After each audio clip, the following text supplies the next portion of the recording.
So for this audiometer, it considers your typical TDH headphones as phones on the screen.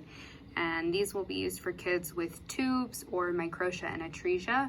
But as you can tell with these phones, they're pretty tight and snug that sometimes we'll opt to use the circumaural headphones.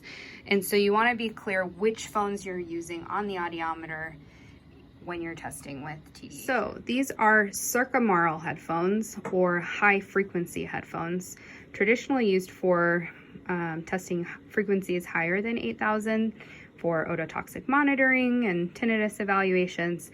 But as you can tell, they go around the ear and they're much more comfortable.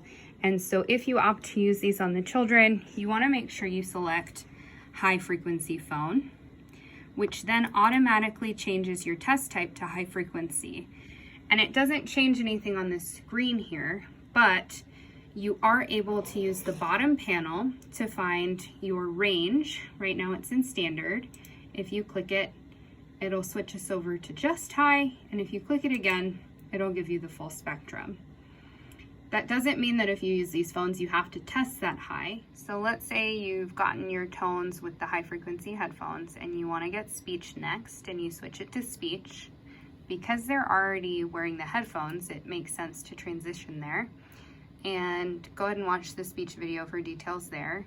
But when you go back to go and get bone, and you hit the bone button, you'll notice, and tone,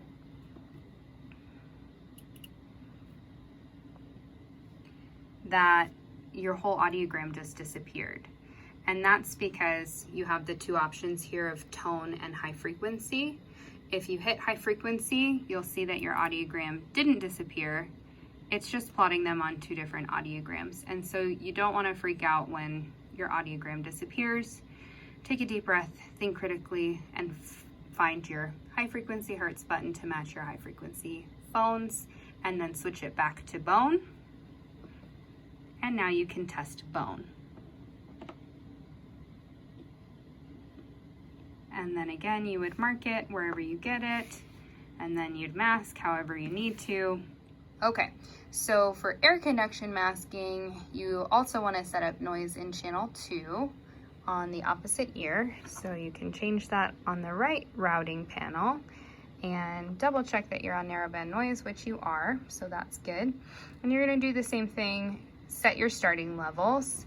We've got the left side already ready to go, and then the right side has its starting level. And then you can interrupt the masker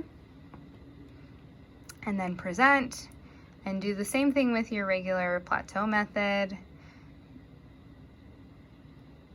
And just remember that when we're using phones, you do have that smaller intraoral attenuation. And same as bone, you need to have the masker running when you hit store so that it marks it with the masked symbol. And you would go ahead and do that for everything else. And just like bone, if you don't have the masker running, it's just gonna move the X rather than mask it.